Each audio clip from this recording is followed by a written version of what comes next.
everyone, welcome to another podcast. This is your host Aditya Korunga, and today we have Wafi, Shivank, and Satyam with us. So, the theme of today's podcast is really easy, not a complex topic. We will be discussing what are the things that a CS student or any person as in general should do in 2026. We are only focused on the technical domains, so we will try to cover only those points. And I asked Satyam to not cover the geopolitical points and other things.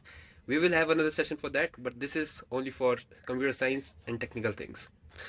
So, before we start, I would request all of you to give a very brief introduction along with the domains that you guys are working on, starting with Wafi Hasan.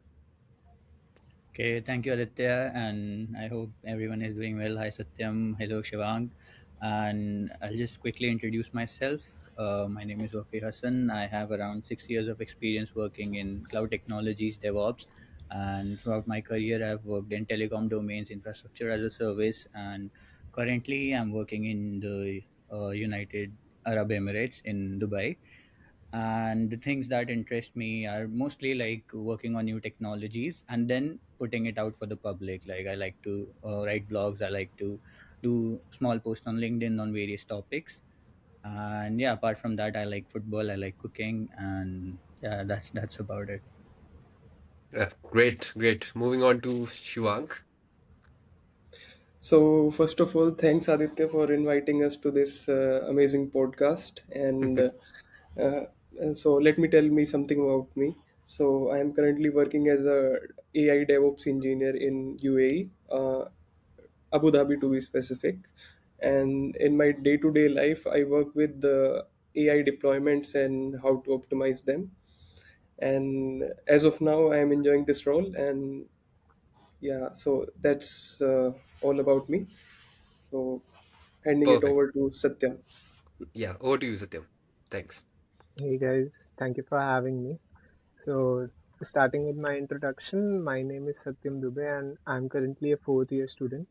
And also, side by side, I'm doing an internship as an eBPF engineer, and alongside, I run a organization along with NgKore. It's named as Curiosity Labs. And my main expertise, I wouldn't say expertise, but some things that I'm more interested about are low level engineering stuffs and understanding like how AI could be, really beneficial for humans and not just replace them, instead coexist with them. So I try to learn more about it in the low level stuff, like how GPU is, allotting those kernels and all. And also I'm work with eBPF. If someone is familiar with that, let me know.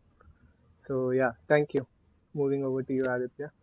Lovely introductions, and I can personally vouch for all these three guys because I've worked with them from last 3 to 4 years. I know them personally and professionally, so all of these are great.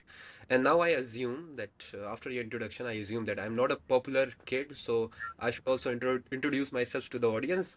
So, hey everyone, I am Aditya Korunga, and I work as a principal security architect in a company called PQ Station. It's based out of Singapore. I work hybrid in a hybrid mode, and my as same. I don't have an expertise, but I think I'm really strong in post-quantum cryptography.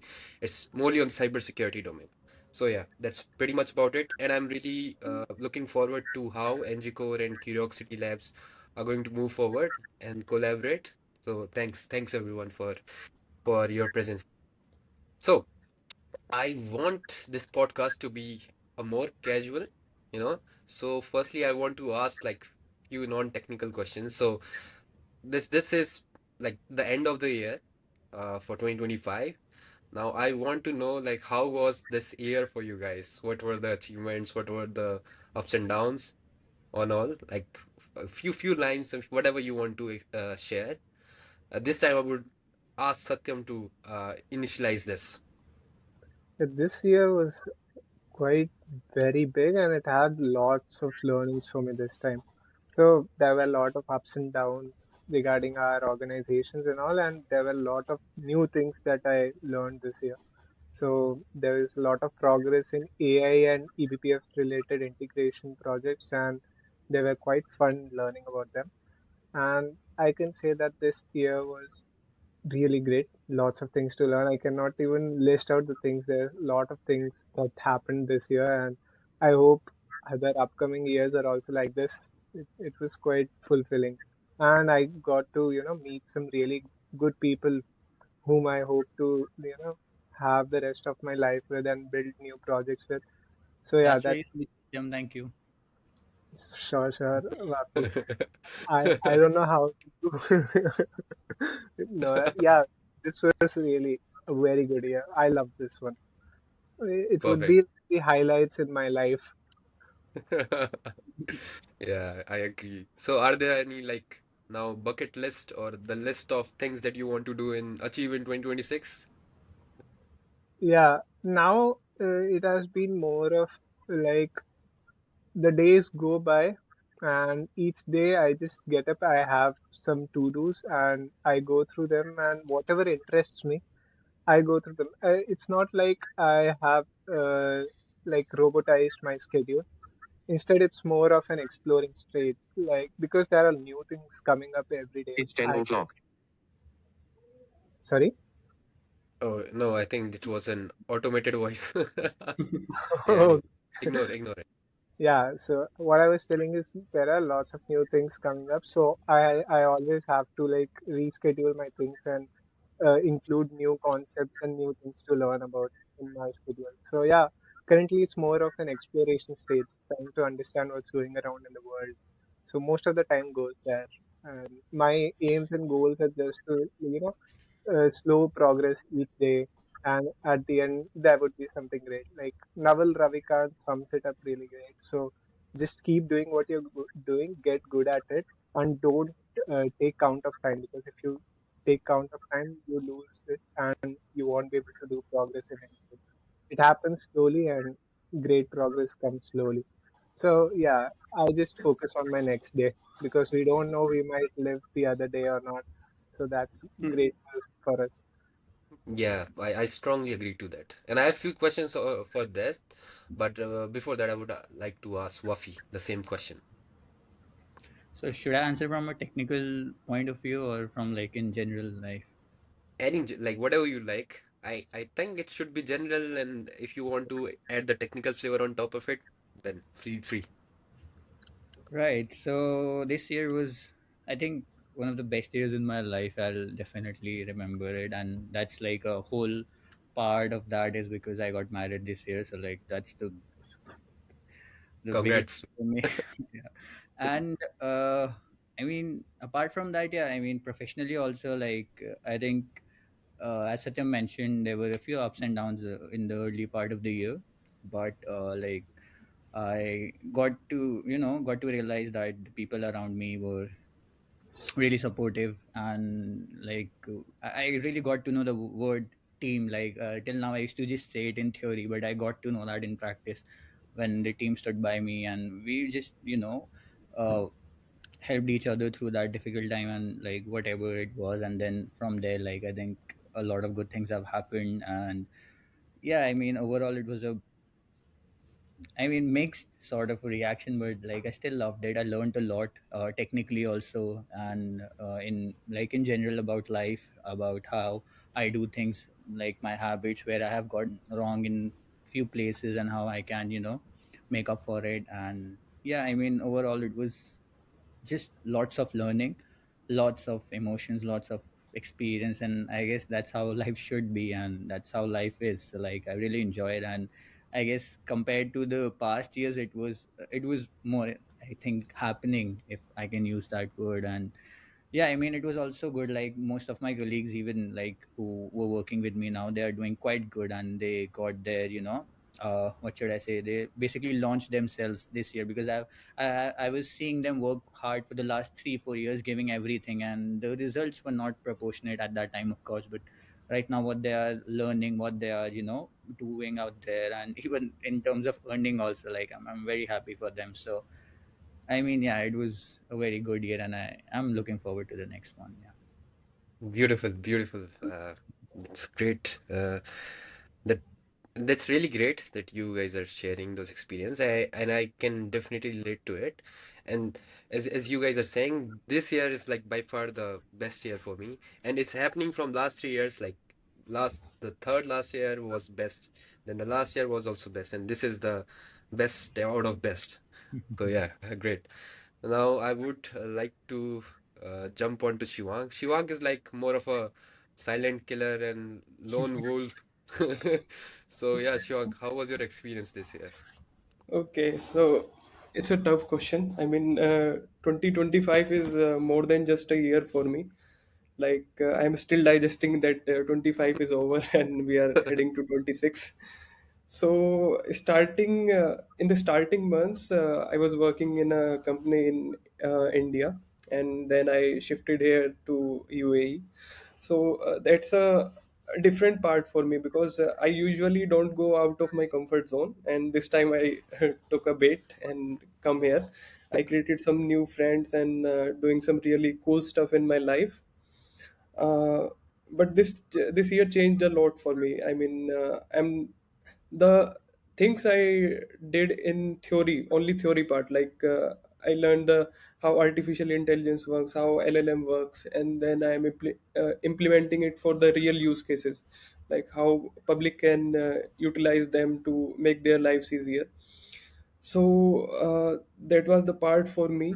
But I'm thinking that 2026 will be more great for us. The way we are going, the POV we have for the future, and we are having this podcast before GTA 6, so that's also a great thing. Yeah, So perfect. that's it. Yes. Shivang, do you miss your family? Yeah, I miss my family, but this is the part of grown up. I mean, we should leave our homes at least once in a lifetime. So just to explore yourself more and how you can deal with the new stuff when you move abroad. So this is a must-have for every person who is in his 20s or 30s. So Yeah, that's it. I agree. And I think Wafi was missing a lot his family, and that's why he created his own family in Dubai. Yes. That's part of the reason, I think. True. That's part of growing up now. So Yeah. Okay, yeah. That's thanks for your sharing your personal life and experiences. Now, I would like to quickly jump onto the main agenda and main theme. So, I want to ask, like, what is currently the biggest things that you guys are working on in your domain, and what's new? What are the things that will be new, biggest new things in your domain for the next year, 2026, 2027? So, starting from Wafi again. right. So currently, as I mentioned, I work in DevOps, and one thing that I've noticed, like it's like the elephant in the room, and you have to mention it when you talk about artificial intelligence, the things that are happening.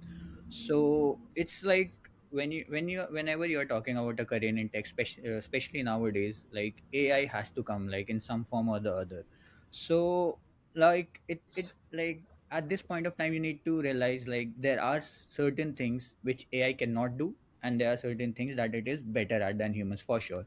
So I mean, having a good ground is understanding of what like you can bring in and what that AI platform or the AI tool cannot provide. So a very basic example I would give it in DevOps engineering, like you're working on, let's say you're we have deployed something, you have automated everything and it is deployed, but one thing you have to look at is accountability, because tomorrow if that deployment fails and you have automated everything and all the AI systems are working perfectly, and let's say it debugs it to some levels, but when you actually go into production and see, like in my experience, the things I'm seeing, like sometimes what happens is that even AI is not able to find that like why the deployment is down, or like it has applied, let's say, a patch that is not correct, and now like you cannot risk that because literally millions of dollars are at stake in organizations like these. So how do you counter it? So one thing that AI cannot have, at least in my opinion right now, is accountability, because even like your boss needs someone to slap when the production goes down, so it cannot slap an AI. So naturally you need some engineer there who is going to take accountability, or a DevOps team. So when you talk about accountability, you need to have those skills, like when the production goes down, okay, you delegate all the manual work to AI, and then you have that ground knowledge like how systems work. You need to have that. That is a non-negotiable. So for that, even when I say the future of DevOps, like two things for me stand like head and shoulders above all of those things. Number one is again using AI to automate, but number two, I think, is taking that accountability of site reliability principles, like when you ensure that production is not down by ensuring it works efficiently, and most importantly, it is secure. So, like, I'll cover those 2 points separately.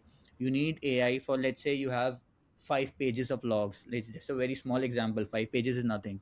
You need someone to read those manually, but then that will take a lot of time. So, at that point, you can use an AI tool so to manually find those things out and get it to an error.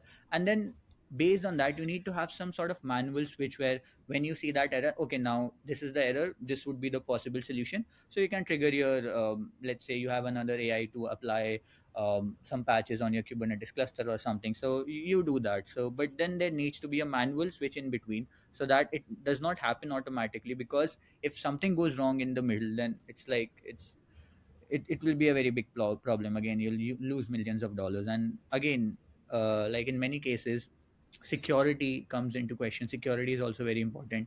After you have used AI, you need to ensure that your whole system is secure. And I think, like, for someone like, even I'm talking to you, if Aditya, because you have been in this field, you know how important security is, and you cannot delegate your security to an AI for sure, 100%. So you need a lot of things. Like what we are learning right now, we are implementing the zero trust architecture. We're learning about that. We're learning about post quantum cryptography. That is very important, as you mentioned. And these are some of the things. And you need to have a basic security, authentication, authorization, all of these knowledges. So like that's where, as a DevOps engineer, I would skill myself at. And then obviously use some AI tools to automate the manual task and parts. So like security and then integrating AI. So I think this would be the future when it comes to DevOps. I might be wrong. I usually am, but no one is always right in tech. But what I can see in this field right now, this is like the place to go. Okay. Wafi, what is like your daily schedule? And yeah, please, everyone, Satyam, Shivang, feel free to ask any questions. I mean, it's my job to do the questioning, but you guys can also indulge in the process.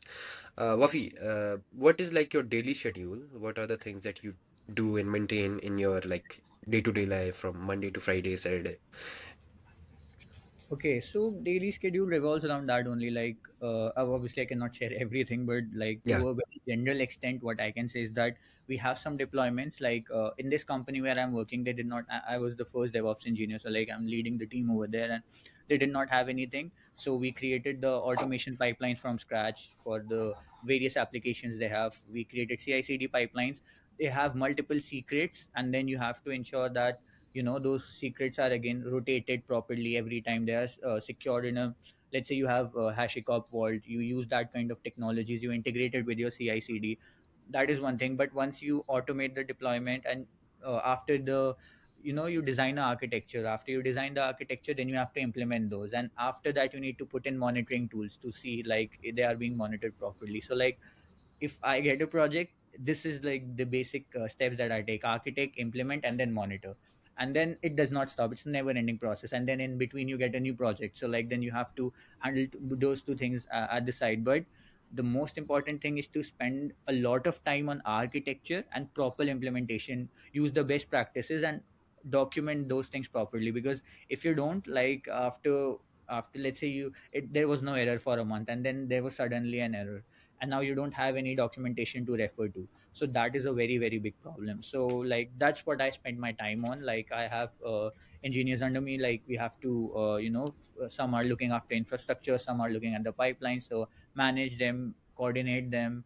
And at some places, like you architect, then you start implementing. And yeah, I mean that's like a regular day. So that's basically what I do. Wow. So I'm assuming that you are the person who gets slapped by the boss when any deployment goes down. Yeah, yeah, yeah, that's why I've grown a beard now. You don't see any red Yeah. marks. Yeah, yeah, that's a very good reason to have a beard, I think. Yeah. Yeah, and one more thing before I move on to another participant is like I've been reading some of your LinkedIn posts recently, and it revolves around AI and DevOps. Yeah. Is it something that you are doing actually in the production, or is this like you're learning out of curiosity and yeah, all those things?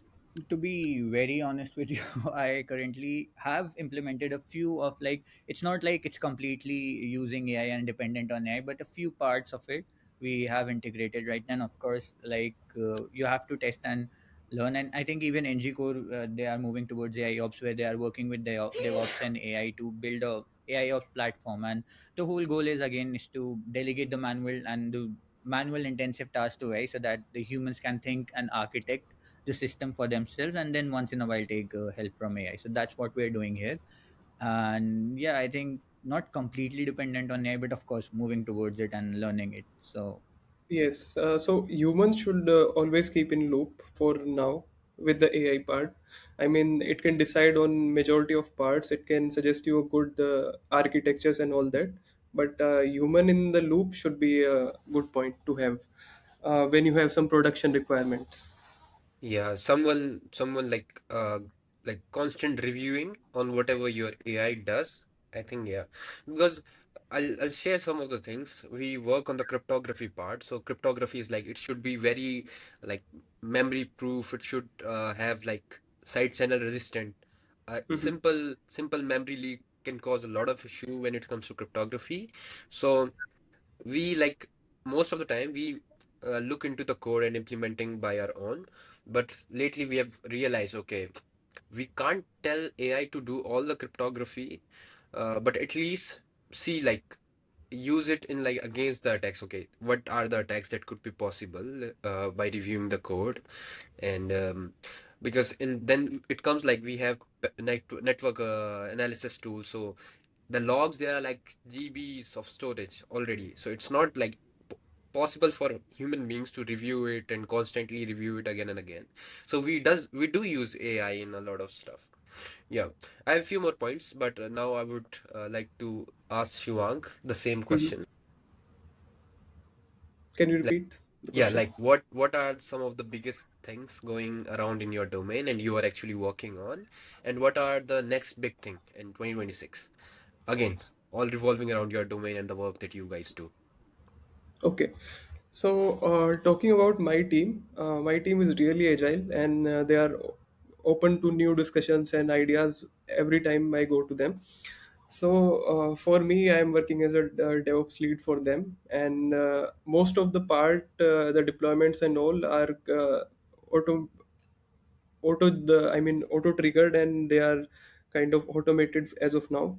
And uh, what we are using is we are using agentic workflows to do some manual tasks that are did by humans earlier. So that's a thing about my team. And we I mean just a second now. I think my phone is ringing. Oh, okay. Yeah, I think until that point, Satyam, you can also start, and Shivang, when Shivang comes back, you can jump in again, and after your discussion, yeah. Yeah, sure. So I just cannot know the point where I should start because not limited to only 2026. I've been thinking about all those problems and all those solutions that AI can create. So, starting with some good part, I really love the project AlphaFold, and I hope that in 2026 there would be much more progress in the AlphaFold projects, and hopefully we'll be able to understand protein folding to an extent where we can cure diseases like cancer and all. So I really think that if AI used in the right way can be beneficial in curing a lot of diseases.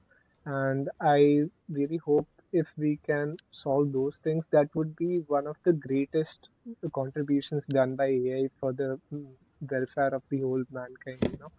And AlphaFold is the project till now that I think which is directed to this point, and Demis Hassabis Would you is like very to share like what Alpha 4 is for the audience? it's AlphaFold, not four. Alpha So Fold, sorry. Yeah. So what it does is, the major problem that doctors and all face is, like in your computer, you have bits, right? Zero, one. At the end, it's everything in zero or one.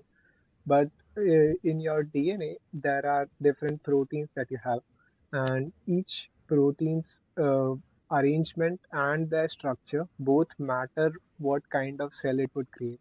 So, let's say you have four proteins that are arranged in, let's say, one, two, three, four, and orderly fashion. So now this order also matters, and what is in 3D structure, what kind of shape they have taken, what is their angle, all those parameters also come into consideration when you're trying to understand the cell. So what AlphaFold did is, at beginning they were trying to understand that how can we detect this folding and all. So they were trying to run simulations, and starting they wanted to reach a target and try to achieve that target of getting those kinds of folds with AlphaFold. But after that, they came up with an idea. There is a documentary on it. So they just said that, what if all of the possibilities that we created with the AI, with AlphaFold, we just release it out in the public and let others decide, who are the chemistry professionals, that which particular fold is useful for their use case. So what they did is, they have released a lot of uh, folding simulations using their AlphaFold AI, and they won a Nobel Prize in chemistry for this as well, because there were a lot of protein structures that other PhD students and researchers were able to understand with it. I just hope that this project goes on well funded, and it is well funded, I think, because Google is handling it. I hope this So somehow cures. Google has this especially fine-tuned model which is MedGemma for medical use cases. So you can deploy it on your own clusters and use it, because it is trained on the already published report for medical terms and the verdicts that are given by doctors. So this is based on Gemma model of Google.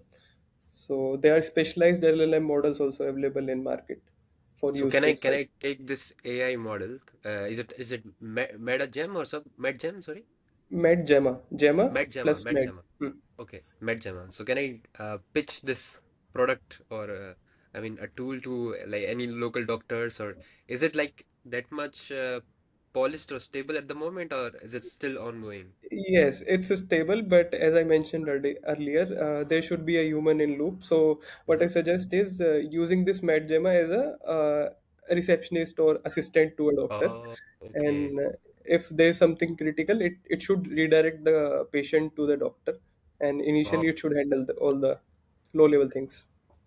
Is there anyone who is using it in Yeah, production as well? I mean, there are medical companies which processes medical claims and all that part. So let me give you an example. So there's this new patient which comes and uploads its prescription and all that part for a medical claim, and this MedGema backend collects its data and decides if it is a legit mediclaim or not. Oh, So this is a good use case for that model. wow, interesting. yeah, this Because, some yeah, Satyam. controversy as well. People were Okay. not an AI rejecting their medical claims and all. So this is actually a really controversial topic to talk about, because as we are talking about the point of accountability, uh, humans, when humans are the customers, they cannot bear with an AI deciding for them, irrespective of it whether it's right or not. They want a human to be accountable for what is happening to them.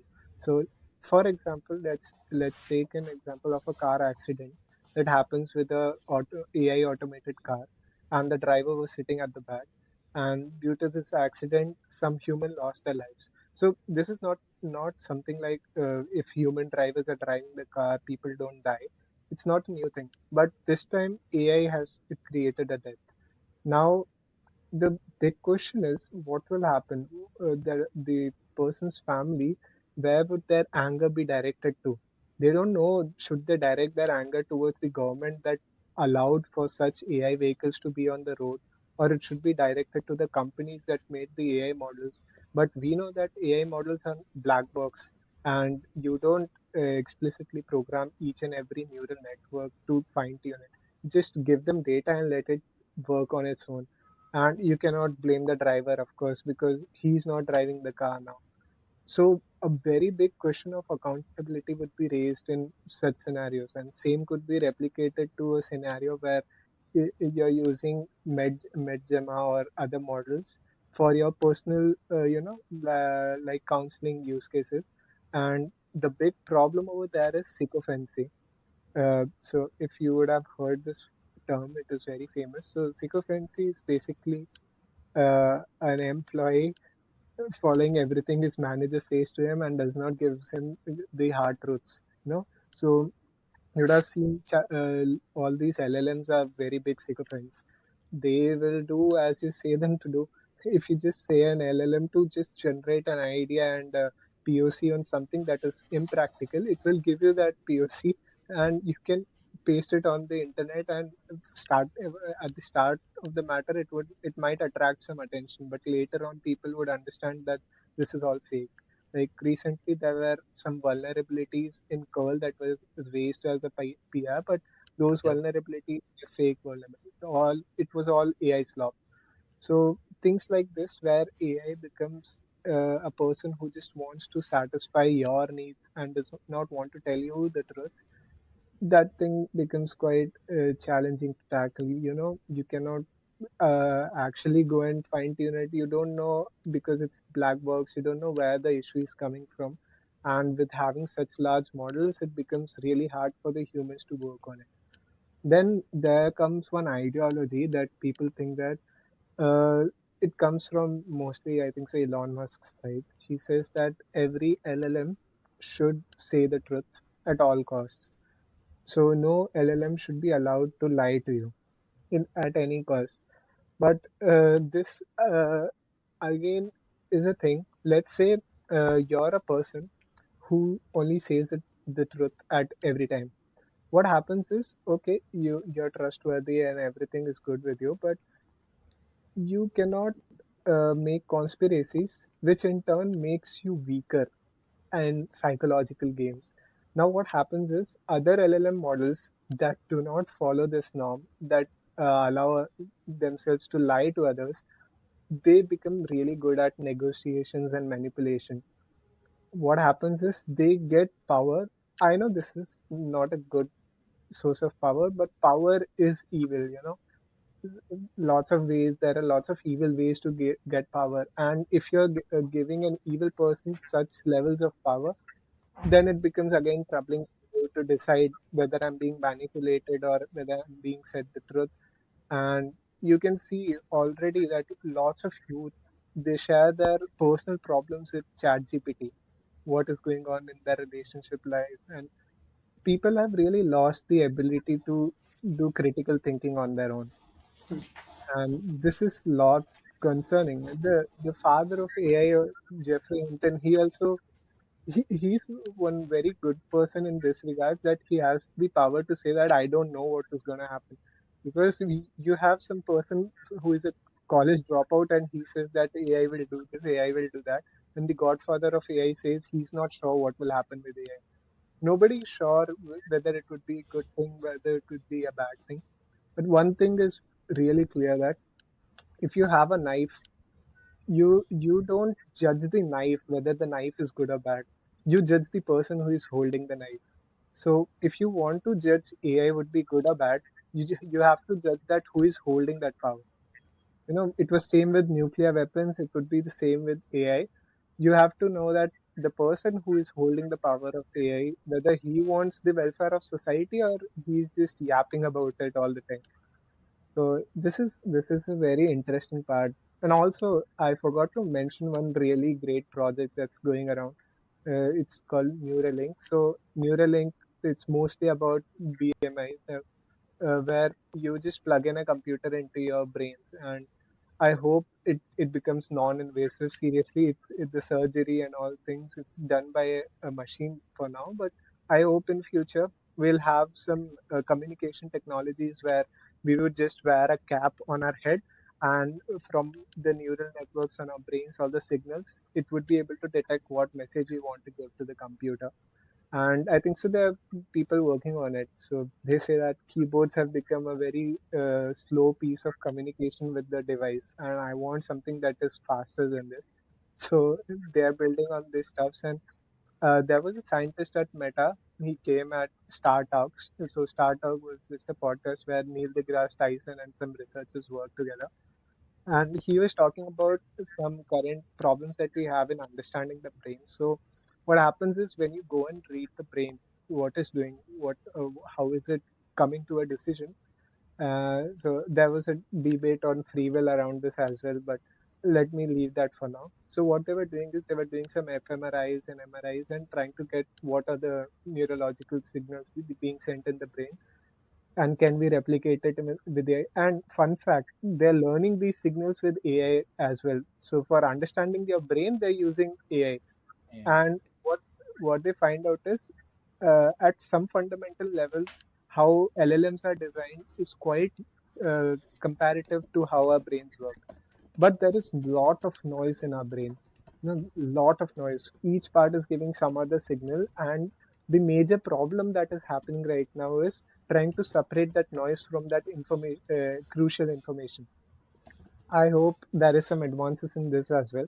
I would be really, happy to learn some more neurological books that come up with some studies where AI has helped us understand some parts of our brain, because understanding the brain is yet we haven't come to that point. We have designed an LLM that works quite similarly to the brain, but yet we do not understand the brain, and we do not understand the LLM as well. So I really like this point that we are making things, but we really do not understand how it's working. Yeah, The that's very strong point, Satyam. And I believe like that's part of the reason where we have like so many new things to work on and to learn. Like sometimes like people make the argument, okay, we're losing our job, like less job are there, less now AI is doing our work and it will become our master and all. But at the same time, there's a lot more of openings that you can see, like, okay, Hmm. there are so many problems that we still don't know how to solve, and we still haven't realized the problem actually. So many questions, so many answers that we need upon. So in a way, we need to look like in a very positive way onto like our future and career. Like there's so many things that you can now work on. So like if there was someone like a website developer, app developer, or DevOps engineer, let's say in future, now, okay, now I think that the point of accountability, the person who holds the point of accountability should be there, but about the others, like there are now AI tools who can generate your website and your application in like few seconds, and you can do tweaking on top of it. But there are so many things that we human haven't realized the problem, how to work on, and even AI can't answer those questions. So there are so many openings, and somewhere the point of there is a point that echoes a lot is okay, we can't say that AI, okay, you AI, you since we are using you should be the accountable person or accountable entity who should take care of any good thing, any bad thing. But that's not possible. So that's where now why people always talk about AI policy and compliance. You know, maybe that would somehow improve the condition, not completely, but somehow it will take care of it. So what are the AI policy and compliances that are going right now? Do you have any idea on this? I think so. Just the basic ideas. Also, I think so. The majority part of those compliances are written to benefit the ones who are writing the compliances. Yeah. Yeah. So also, what kind of compliance could you give? Because at most, what ChatGPT does is already write a description below that ChatGPT could be wrong. Don't trust its sources, and they also say don't give your personal information to ChatGPT. But people do not listen. you know and if you had heard some recent cases, what is happening is humans are getting intimate with AI, not physical intimacy, the emotional intimacy. What they're doing is, and this is too extreme. You would say this is crazy. What they're doing is there's a fictional character which is created by AI, and they're so attached to it that if that fictional character does not speak to them for 1 to 2 days, they start crying. And this part where I think so slowly what would happen is AI would be so drastically involved in our everyday life cycles that we would stop keeping humans accountable for things and we would start depending on AI. So let me give you an example. So before, let's say, when you travel in the elevator, there was a person who used to, control that elevator, the elevator man inside, who would stay every time.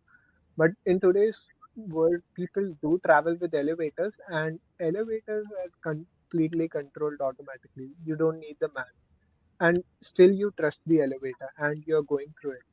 What would happen slowly is you'd start trusting a device or an AI more than the people around you, because you'd know that people around you do not actually have their own selves. If you just meet your colleagues right now, you'd see all of them are watching some reels, all of them have consumed some content that is running their daily lives. Nobody nowadays has the time to sit and think, introspect their own thoughts. Everybody is running someone else's thought, which might be at the end a propaganda or something. So nobody has the understanding of critical thinking, and that's why a lot of big scientists thinks that critical thinking is slowly depleting, because you just watch reels every day, you watch all the things that algorithm sends you, and you don't not cross check it whether it is right or not. Recently, a person, he gave a file to ChatGPT and asked a metric from ChatGPT from the numbers that he sent in the Excel file. ChatGPT sent a vague answer. This person, just for cross checking, he thought the metric is quite large. He did not expect that value to come out. He asked ChatGPT, "Did you really read the file and give me the metrics?" ChatGPT said he did not actually read the file. He just created the metrics on his own. These kinds of Okay. things will happen when you're using AI and you're trusting it too much. And think of a student. Let's say a student is creating an assignment and some vague metric comes out from ChatGPT or some other AI, and the student does not cross check it. So now his whole standpoint and viewpoint is being built around what ChatGPT gives him as a vague idea. He does not actually cross check all those information, and you cannot, because there is a lot of information. Due to this, there might be a critical thinking crisis that might be coming up ahead. You're Yes, worried yes. about the student. I'm worried about that person who's using the Google MedGem and then he Yeah, let the yeah, metric yeah. on its own. Yeah, and I was reading a article somewhere. It says like now the future of hiring would be not your technical experience, nothing.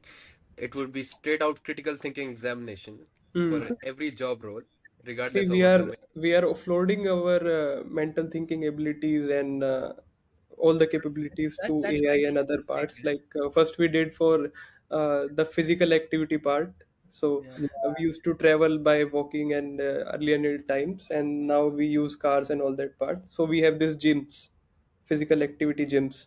Now in future we will have some brain gyms as well for developing our critical critical thinking part and all that. Yeah, the Yeah, mental So, James concept. yeah, yeah. And I remember reading the this LinkedIn post of Satyam Yeah, yeah, yeah, yeah. yeah, yes, yes, yes. Yeah, it was really interesting, honestly. But this is the thing, right? When like 20 years back, if I told you that humans will have brain in their chips, like it would be like to some extent you'd say, okay, it's possible, but it was difficult to like experience that, like how that would be. But now look at it, like half of my computation, like that my brain should do, is being randomly done on a NVIDIA GPU somewhere. So like technically, I've already offloaded my thinking and what I should do in my mind to like some computing device already. It's just that it's like physically away from me. Like as Satyam is saying, people are working to bring it closer to you. So like next thing you would know, it would be just there, and that's it. That's how like we are becoming dumber day by day. I guess that's a very Yeah. big concern. I was talking to Satyam a few months ago, and I was saying him like, man, I need a human being with the mind of ChatGPT. The only thing is he will be accountable. Since I have that human being, he's the accountable guy. I don't, the brain is still ChatGPT. That's what I like, but accountability is still the point factor. Now I would like to ask Siwang again because he got a call, so I didn't was he wasn't able to complete the conversation. Siwang, what are the new things that you think big new things that are going to come in your domain or in your profession? See, I'm actually seeing the change in my domain. In my day-to-day life, I usually don't do the DevOps activities at all because these are all automated by workflows and all that part. What I do is when we have some new deployments or something which industry generally don't do, so that part I generally deals like fine-tuning a model, deployment it in production with the HA and all that part. So the first time deployments are did by me only, and then after it, if we deploy it, then it will be completely automated. So let me give you an example of what things I generally offloaded to AI as of now. So I have this workflow that asks me daily at 6 p.m. about my updates for today, and it takes the updates and update to my GitHub repo. Same goes for my meetings and all that part. If a new meeting invite comes to me, uh, there is this AI backend which I deployed on my own. So that processes this meeting and check if there is a conflict or not, and reminds me of it. So there are many use cases I'm generally implementing in my daily life just to get some more time to focus on myself. Like And were so, were you notified by your AI model for this meeting also? Because you were late by few minutes. see, this is this is a Gmail invite. I'm talking about the Outlook invites and the Okay, invites okay. that is based on my company, only my company. Only your So, company. Okay, yeah. hmm. Got it. Carry on, yes. And what I think is there's no shortage of jobs in future. It will just change the job titles. Like I will be an MLOps engineer in future. There is no DevOps openings as of now. So this is all about the job market. And see, you can use AI to generate the day zero code. When you ship it to production, things will break, and that time you need someone that is accountable for that code. And generally you will hire someone who will clean your code and make it production ready and decide on the future roadmap and all that part. So that's what I think the future will be in AI domain. And since the point of creativity is very significant, because there are like studies and reports, papers that says like our creativity is getting reduced. I don't know how much correct those papers are, but I in fact realize it in my personal life also. So Hmm. how to engage with this AI, LLM, chatbots, and all these platforms to keep our creativity on bar and at least like try to improve it using those technologies. How should we have that relationship with AI, you guys think? Wafi, Satyam, anyone can answer. Yeah. Well, I think this is quite interesting because now let's look at the things we don't want perfection in, right? When you talk about production deployments, when a lot of like money and deployments are involved, when people's life are, let's say, at stake, like you want perfection in that, like whether it's your deployment and everything. Now let us look at those things where you have that leeway where where human beings love imperfection. I would start by looking at arts field or sports field. Like imagine people are playing football and they are robots and they are doing everything perfectly and everything is happening perfectly. No one would pay to watch that. You know the results, you know everything.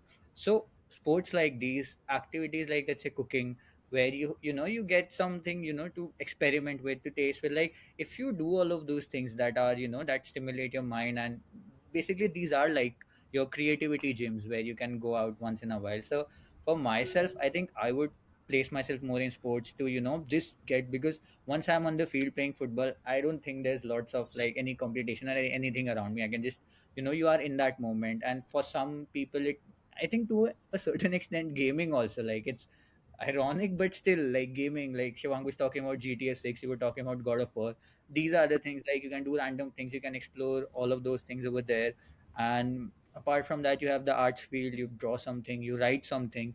And a lot of people like now disconnecting from books, like they don't read, they don't, write and stuff. So once in a while, where you have this 20 or 30 minutes in a day where you introspect, maybe meditate, as Satyam was telling, like you're just taking in lots of content and you're just spitting it out. There's actually no process, like your brain is not processing that information. And at a young age, I think we all are at fault at this. Like we all need to improve at this, where we have 20 minutes in a day, whatever we have watched, whatever we have consumed, basically we process it. And then in a way, because like there is a lot of space, I mean, to be creative, to do a lot of things, but then you need to take that time, you need to take that time off. And one thing, like with Shivank also, like we used to take those trips sometimes when work was a lot of, like it was getting on our minds. We used to go to places where we did not have mobile networks. Even Aditya went with us. Like we felt so real. Like the conversations I had with you guys over at that places, that was something else. We were able to, like digest things, think like for ourselves, think for the betterment of our families and everything. And I think those are the things, if we can spend some time over, we might be getting good at using AI for some reason. Yeah.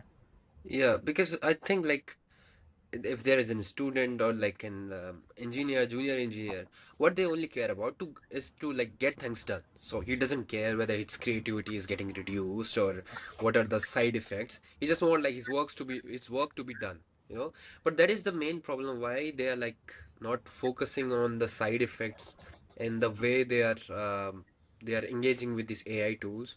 It's not all about like I think it's more of a habit thing to just realize, okay, earlier there was like if there was an error, you used to go to different platforms, you could like realize what the problem was, and you could think, okay, this could be one way, this could be other way. It was a bit time consuming, but now people are like this is becoming more irritating to them. Like if it consumes a lot of time, why would I even do this? So I will directly go to a jump to an LLM, ask him, hey, this is the problem, give me the answer. That's it. This is the POC that I want to do. Just provide me the POC. Yeah, but I assume okay, some of the repetitive tasks, those type of automation, definitely AI could help in a And lot of things. Aditya, this is the reason why AI companies are providing us the free AI chatbots and all that part. So we will be Yeah, the next consumers in future, the dumb consumers, yeah, which don't think and just go directly to AI and do all the part. Yeah, yeah. there This is is one very interesting thing regarding that imperfection. So what happens is nowadays all the good people, they actually will encourage, if you listen to their podcast or listen to them, they'll encourage you to write your thoughts down the paper. Because you'll see nowadays a lot of people of our age, they have completely lost the ability to write. Even the smallest of the messages they ask for ChatGPT to generate very in an Yeah. orderly manner. And with this, what has happened is there has been a cognitive shift in our perception. So let's say, imagine you're reading a Medium blog or some blog, and you encounter a spelling mistake in that blog.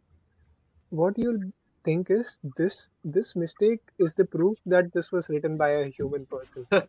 And you will be actually appreciating the mistake, that it was a mistake. That means this person has put in the effort of writing this blog.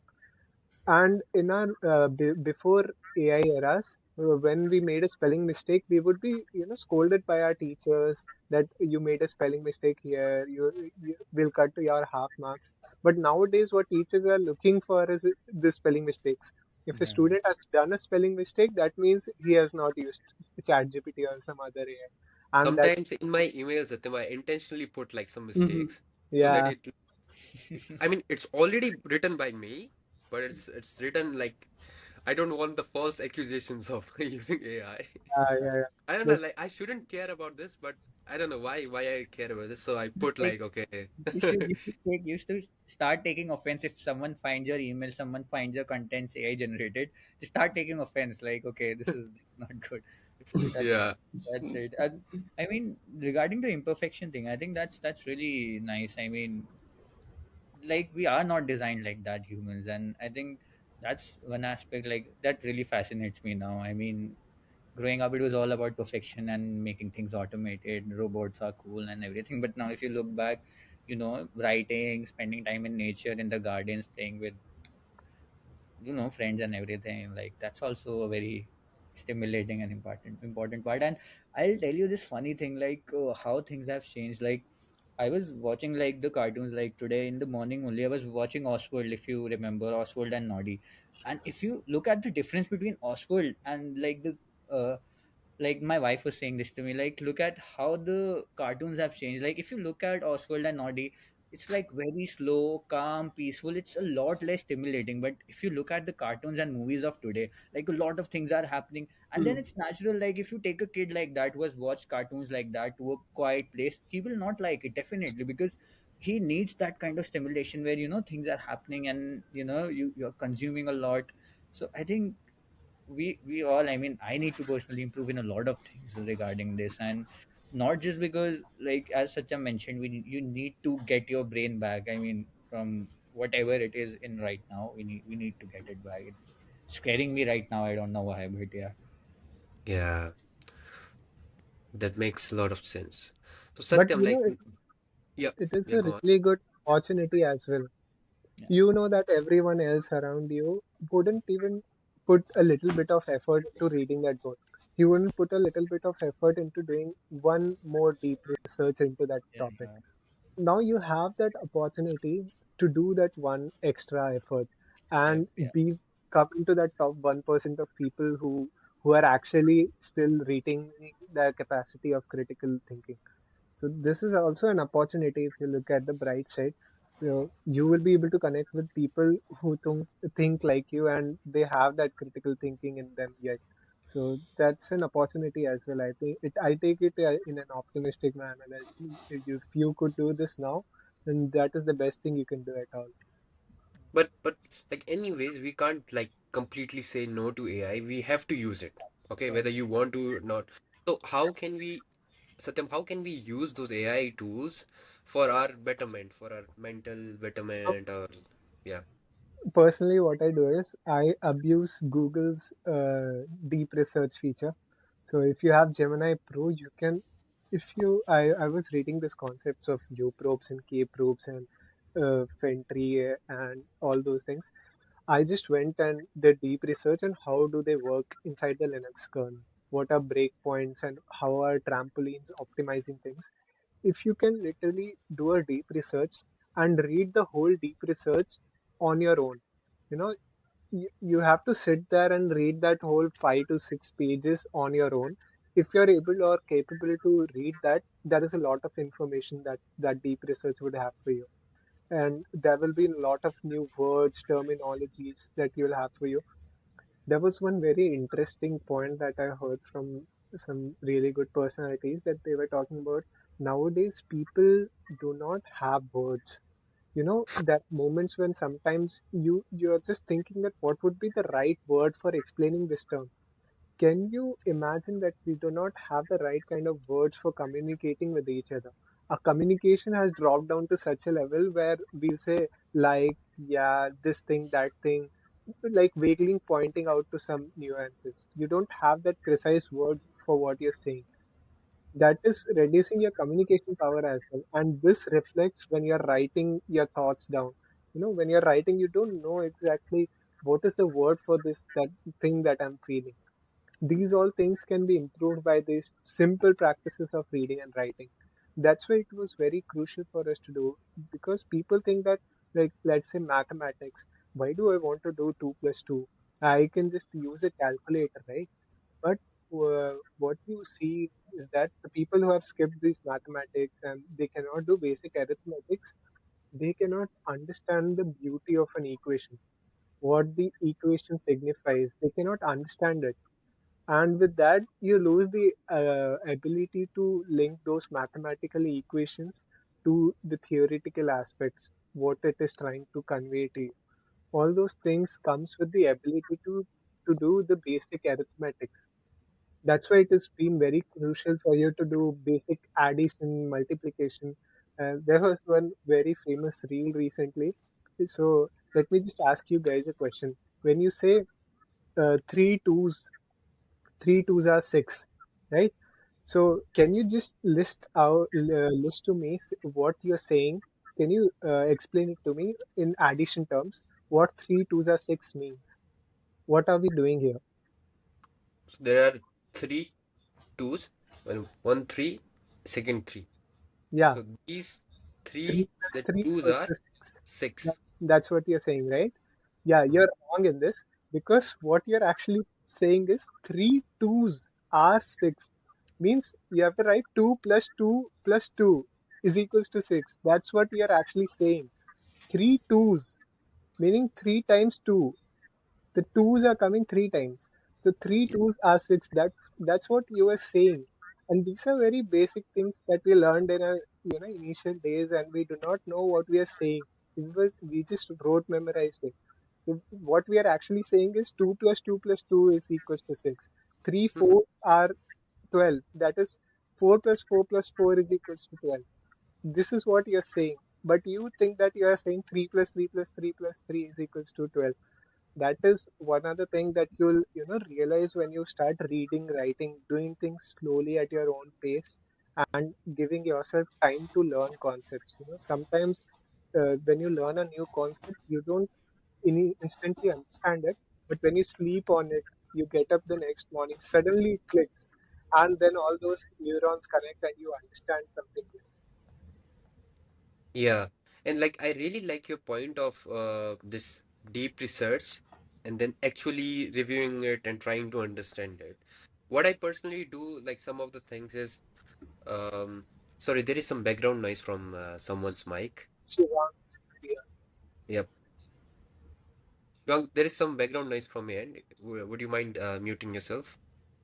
Is it still coming? Yeah, a Yes. little bit. Okay. Okay.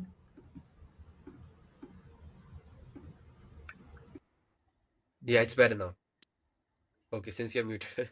Okay, one thing that I do is like uh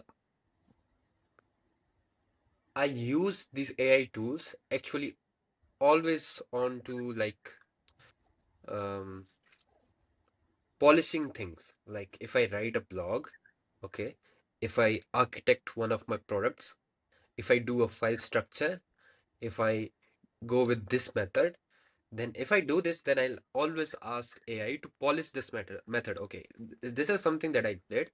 What are the other better ways that I can think of, or how should I look into things in some ways? Like I was learning Rust recently, and I was creating a product. Okay, basically project. I was creating a project, and I had to learn Rust for it. So instead of directly jumping it or create a file for this POC, I was asking like, let's utilize this time to actually learn Rust along with creating the project. So I was asking, okay, just give me some of the points, like pointers that I should be careful of, what type of functions should be there, and then just provide me a bit of hint. Okay, these are the things that you can do. And then I was doing all those things, and then I was using AI to polish it. Okay, now polish it. So this is just one example. And then I write a lot of blogs, and I understand like articulating yourself in few sentences is very tough. Okay, anyways, I'm doing it. I'm using 5 sentences for it, for explaining the same thing. How can I do it in like 4 sentences, three, and keep the word very specific? Because no readers want my blogs to be very long. So that way AI helps me a lot. And this is just one thing. And to make things more practical, I try to like think of technical things and try to connect it with my personal life or my surroundings. Okay, if this like, okay, there's a load balancer, and how some of the buildings that I created, some rooms are created, and some wires are there, how they are like separated. So I try to connect all those concepts, technical concepts, with my personal life, and gives me a more creative idea always.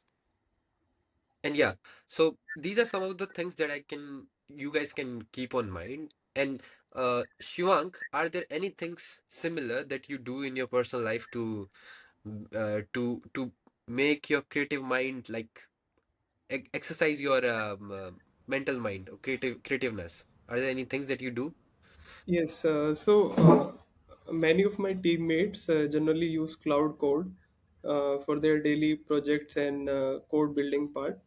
So they suggested me to use the Cloud Code one day, and I think I should use this. So what I do in my daily life is I use Cloud Code like this way. So I ask it to do a perform a task, and first create give me what is he going to do, and then I suggest it to improve it, or some give me some more ideas about it. So I treat it as a friend to discuss the ideas and get some feedbacks. Then we will go to the main code part. So that's how I utilize this Cloud Code in my daily life. Wow, wonderful. All I think there are some of the things, and people should actually look into this part, because it's not always about just generating the things that your manager have asked. It's all about the process, how you are indulging with the AI, indulging with your processes. Yeah, And that's also really one good. more Like, thing, yeah, I keep my Saturday AI free, so I don't use AI on Saturdays. So that's also a part. that's by far the most like best and most important thing that you're doing. Earlier we used to do like, okay, I'll keep myself away from phone for this weekend. Now the time has Hmm. come where we are saying I'll keep myself away from AI. Hmm. What a time. Excellent. Now, I don't want to go off topic, but like we have done the conversation about AI a lot. Are there any other fields that you guys think other and new big things are coming on other fields apart from AI? Yes, there are Quantum. a lot of, yeah, quantum is one thing, and you know, eBPF also in kernel, there is Rust being imparted in it, yeah, and post-quantum cryptography, and uh, with quantum and AI also they're doing stuffs with, together, integrating it, and there are there is a quantum-based GPS also that people are working on, where they're using this. Higgs boson particle, and I don't quite remember how exactly they were using it, but it was quite like with GPS you're able to ban your location, put a ban on it, sometimes jam it with some techniques, but you cannot jam this method of tracing where you are. So that was one thing they were working on, and also people are working on this good, trying to understand brain with AI, which I talked about, and organ intelligence is also a thing. So, understanding how Hmm. your DNA is able to process this tons of informations of your genes, how they are working. So, people are trying to use that and try adapt it with your systems, the devices that you use. There was this very strange concept of storing information in your DNA, because so all those SSDs and terabytes of data that you store on that, so they do expire after a bit of time, but if you store information in your DNA, it's much more retainable. So, but it is a lot costly. So they did it, but it was very hectic for it to be storing some gigabytes of data itself. So it was very costly, but it will be, improved in the coming future. So I think so. There are a lot of things that are like cyborg kind of technologies that are coming up. And for short term, eBPF also, I was seeing they're working in scheduler, SCEDX, and people are, optimizing page cache and customizing it for their own needs. There were also very interesting discussions about painting a kernel if you're using SCEDX. So with eBPF, you're customizing things a lot. So if Painting a kernel, what it means? yeah, Guys, just I'll just pause you for a second. I think the time that is scheduled for Wafi is I think up. So we'll continue the conversation. But Wafi, are there any final words that you would like to share Yeah, with us? yeah. Let's free Wafi. He's married now. Yeah. No, no, no. So just I had a prior commitment and I think we had some time issues. But yeah, so just I'll just end it with a few things because I think we had to make this a little relevant to the students who might be watching this if they are going to choose the next career. So for that, I'll just like to summarize the things, because as Satyam is mentioning a lot of good things, but if you look at these things, like let's go back to 2015. Like, what were we doing, particularly as Indian students? It was all about competitive coding, C++, do this, you'll get a good job. And now let's look at the technical hubs, what they were doing, like US, like what they were like. 2015 was the year that OpenAI was founded, like it was officially an organization. And then obviously they were working hard for the next few years, but they were already thinking about these things that we have today. So I think as a student right now, not just because AI is the, like, it's everywhere, so it's not like you'll just jump into LLMs and say, okay, like this is the next, it is the next big thing. But like we're already reaching at the peak of it now. There are multiple other things that might be coming, which, so like, which you need to focus on. So it's better to look at the 7 or 5 to 7 year margin of what things would be. And a very good example right now is sitting amongst us. Like, look at Aditya.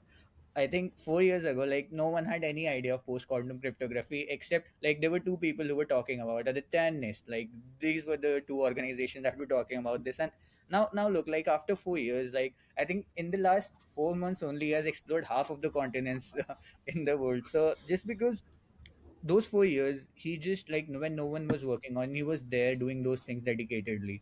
So as a student, I think just look at what like 5 to 7 years would look like from now. And I think one of the strongest field would be security. Quantum computing is coming up. You have ethics and AI. That is one of the biggest challenges, as Satyam also mentioned. Like that's one field, and I think what one field would be very good is like making these things sustainable. Like you're running models, GPUs, and everything. They consume a lot of energy. So how to make it sustainable? How to make those things, like there are a lot of companies also working on this, but to make this sustainable, I think these are some of the fields that would be quite interesting. And I think you guys will definitely touch upon it on the later stages of the podcast. But for now, I think that would be all I would like to say to someone who's starting out with computer science, to try and explore those things that will boom, not like those things that have already boomed and then you go into it, and by the time you reach like that particular level, it's already done and you have to move on now. So I think that's one good thing. And thank you for having me. It was really nice talking to you all. I'll see the rest of recording on YouTube for sure. And Yeah, thanks for being here, and my greetings to your other half. Please relay, please relay my greetings, and thanks. And see you. Like I would be really happy because it's really tough, like for me to bring everyone on the same time. I know like everyone is working from different time zone. It's very tough to convince everyone to find a time slot that works for everyone. So thanks for your presence. Thank you.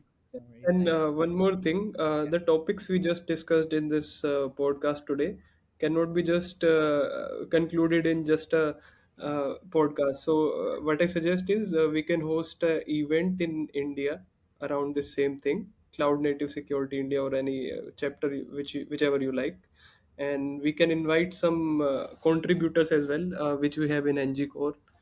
So Yeah, we can have a definitely. great community uh, bonding and get together. Yeah, I still have few more questions for Shivank and Satyam, but Wafi, you can leave. Thanks. Okay. Thank you guys. Take care. Thank you so Thank much. you. Have a good day. Bye bye. Yeah. Yeah, so we already on the time to like end the conversation, but there are one or more or two questions that I would like to ask you guys. One thing is, since we have a lot of uh, students who watch our podcast, so I want to keep now the next question around the students, because now we have like you're working in some places, you have already achieved a lot of things, and you are telling most of the things that you are doing right now. But for the students, it's like the current stage is there in the first year and the second year. Now, if I throw you guys back to the first year of college with the same training, with the same mentality, how are you guys going to proceed now for the next 4 years, next 3 years of your college life? Starting from Shivank. So, if I will be in first year today, I will polish my basics first, like why do we use Linux and all that part. What is the meaning of computer science achieving this and all that part, and I will focus more on the low level things. and the basics, because they will always you will always be using it in higher studies or the job you will be doing. Because if you have a good foundation, then you can build things very easily. You don't need AI is just a cherry on top of cake, but at the end you will need the basics first. Yes, And I agree because there are a lot of noise, there are a lot of interesting, cool, fascinating tools which hmm, students directly jump into. But I think like understanding the base, how computer works, how the whole system works, even the hardware, how it works, that hmm, is by far the most important thing because everything is built on top of it. hmm. Yeah, continue, Shivam, See, please. this is all about survival of the fittest, and if you are the genius guy in the room, you will always shine, and you don't need to compare it with anyone else, which is having its third stage of learning, or so you are on your first stage. So you should compare on your own.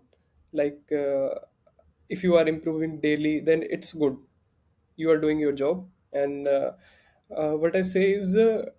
Technology works synergy with theories and your academic part.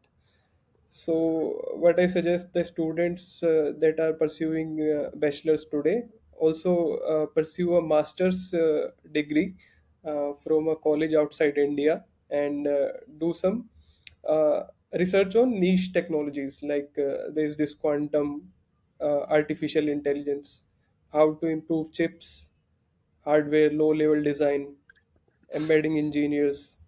So these are the technologies that always grow in demand. So you should proceed like this. And how actually did you how actually were you like doing things in your college? What type of students you were at that time? Were you So looking my positive, into the basic yes. foundational things or something else? So the positive point with me is I got some good guidance. I have some good mentors in my college. So they always guided me throughout the studies and all that part. They suggested me uh, not to go in high level technologies, like there's this web dev and video editors and all that part. So I think that credit goes to my mentors. uh, Got it. Got it. Yeah, Satyam, what about you? What type of students you are currently? Like, I mean, there you have been like at different stages of your life throughout your first year, second year, third year, fourth year. What type of stages were that actually, and how would like if I throw you back again into the first year, now how will you keep the track of your learnings or your profession or wherever you whatever you want to achieve in your life? Yeah, I would actually do everything exactly the same as I did. One important thing is do as much as mistakes, small mistakes, not big ones, that you can do, because you just break your kernel, break whatever stuffs that you can break. And if you can bear that failure at that time, do as much, fail as much times as you can during that period, because there are not any big repercussions at that time. And with that, understanding basics is must. If you are learning any concepts, you should be able to think in first principles. I really love the mental model of first principles thinking. So that is one best thing that you should do. Try to break down any big thing, AI, quantum, or anything.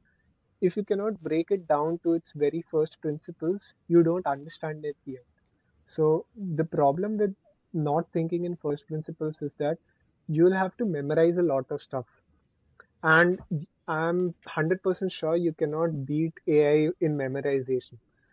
You're going to definitely lose either to AI or either to some East Asian kid. So you're going to lose. So try to you should be able to derive any concept from its first principles. If you're able to do that, you know it very well. Feynman was able to derive calculus, integration, and all those equations in 4 pages from the starting of mathematics, basic arithmetics to calculus. And that signifies that Feynman was able to understand the very first principles of how things are working. And one other second job related advice would be that if if there is a course on a particular topic or a tool, and there is detailed guidelines of how to do this thing, that already means that you're too late. Because now if you're going to start that thing, that other people are also going to do the same. There is a proper path, there is a proper course for it. There are a lot of videos, people are talking about it, there are a lot of conferences on it. That means that now it is out of hand. If you Hmm. do it, you'll be at the very best average in that field. You'll have to pick a field that you think is going to boom.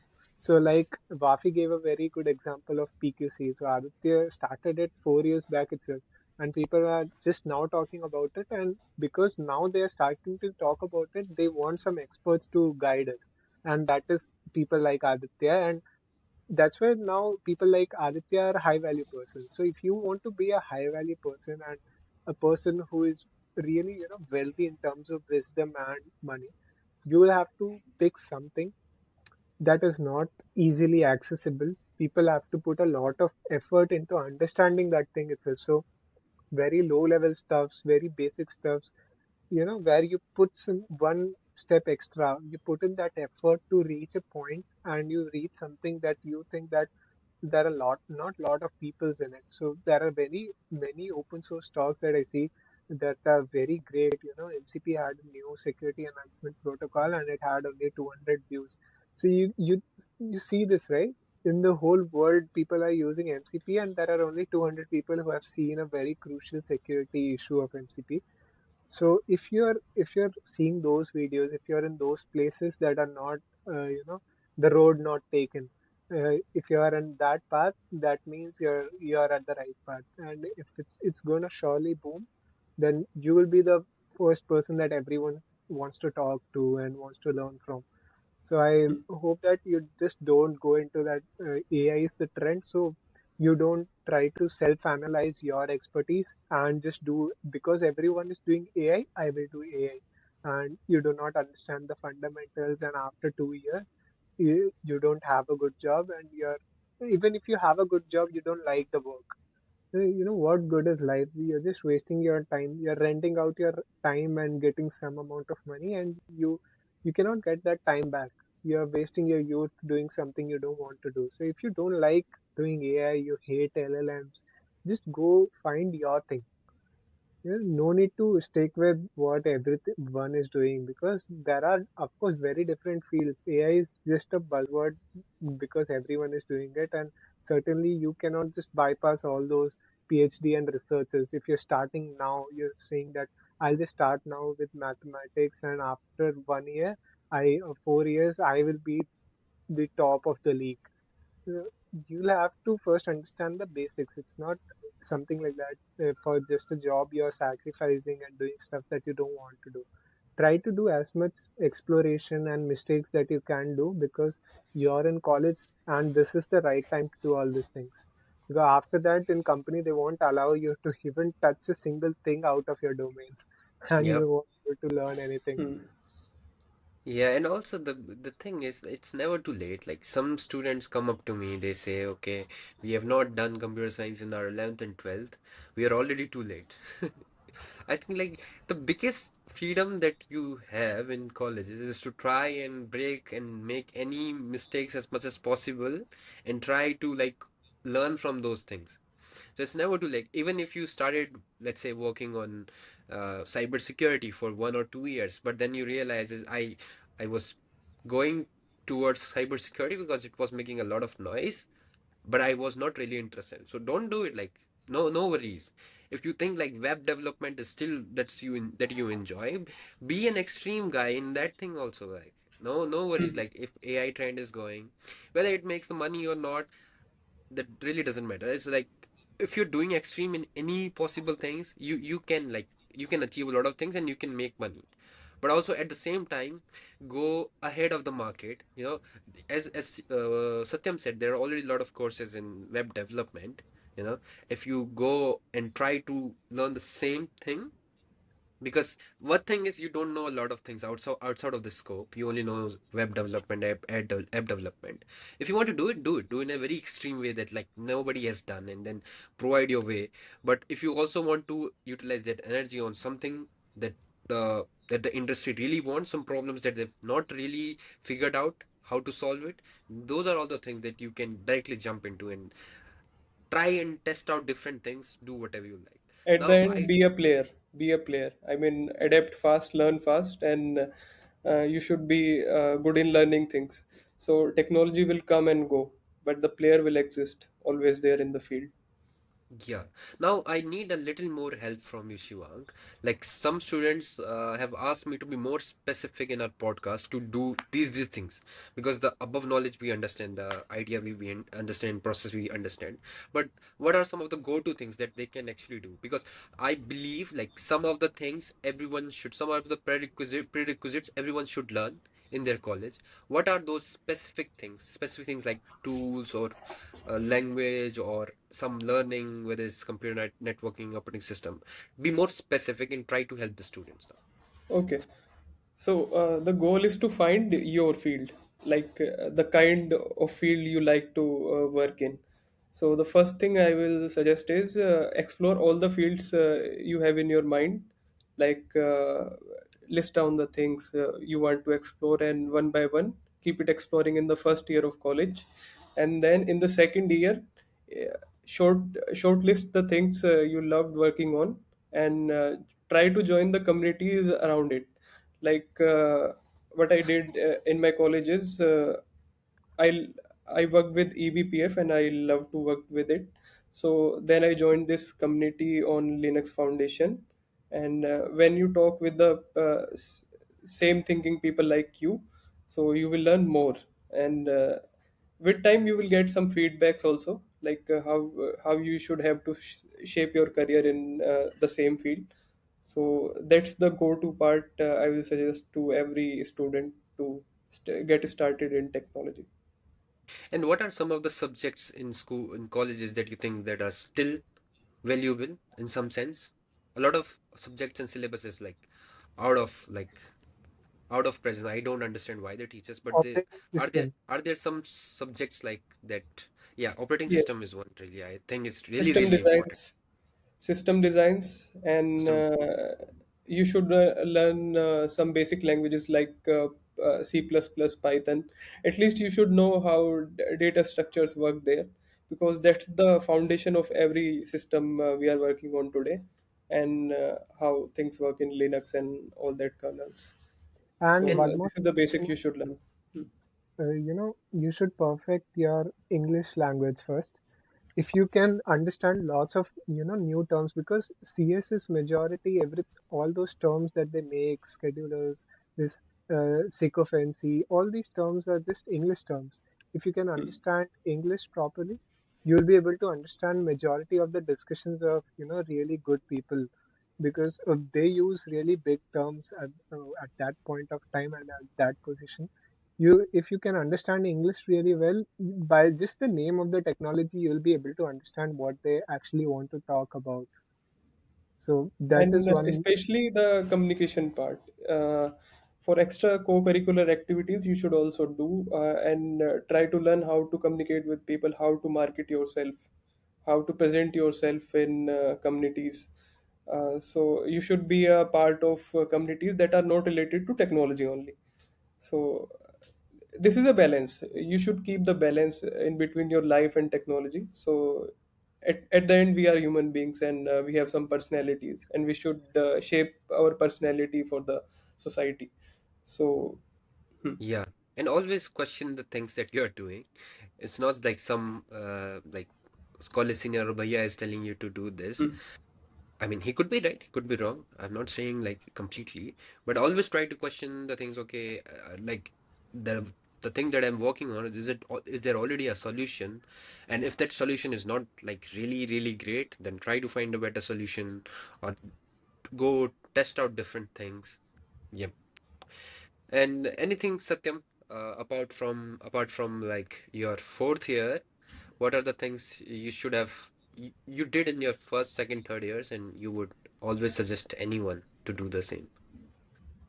Yeah, actually, it's just those things. uh, First, very most important thing is having good friends. If you are having the right kind of friends and you are around the right kind of people, every you'll automatically start growing. So having a right kind of friends, your peers should be right, and not doing things just for peer pressure. Trying to understand your own identity, not just fitting into things. Having your own identity is really important. So for that, you really have to give some long time to yourself. So sitting alone, long meditation.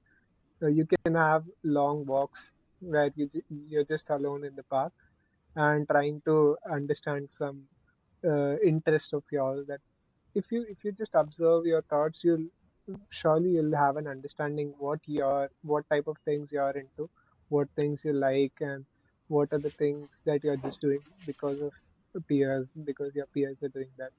And Hmm. the fear of missing out is one big thing that I think so.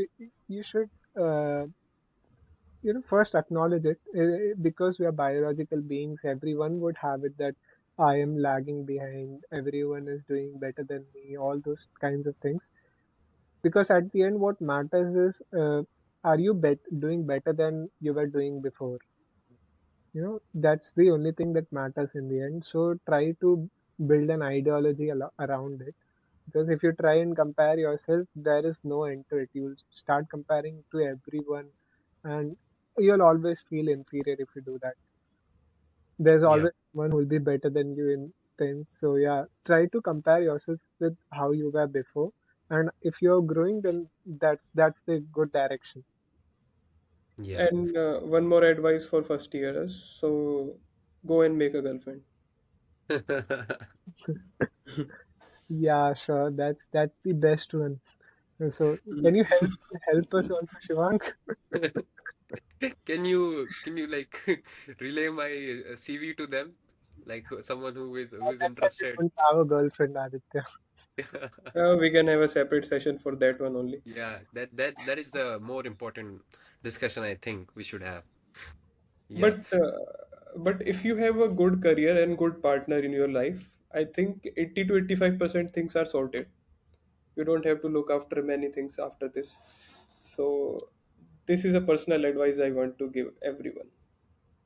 Yes. But we are the India is the land of seekers, so always seek new things, Hmm. new technologies, I mean. Yes. Go Yes. approach new technologies and new girls also. Yeah, I think we are like absolutely on time with our podcast. I would like to end it, but before it, I want to ask Satyam about Curiosity Labs. Would you Hmm. mind describing what Curiosity Labs is to the audience?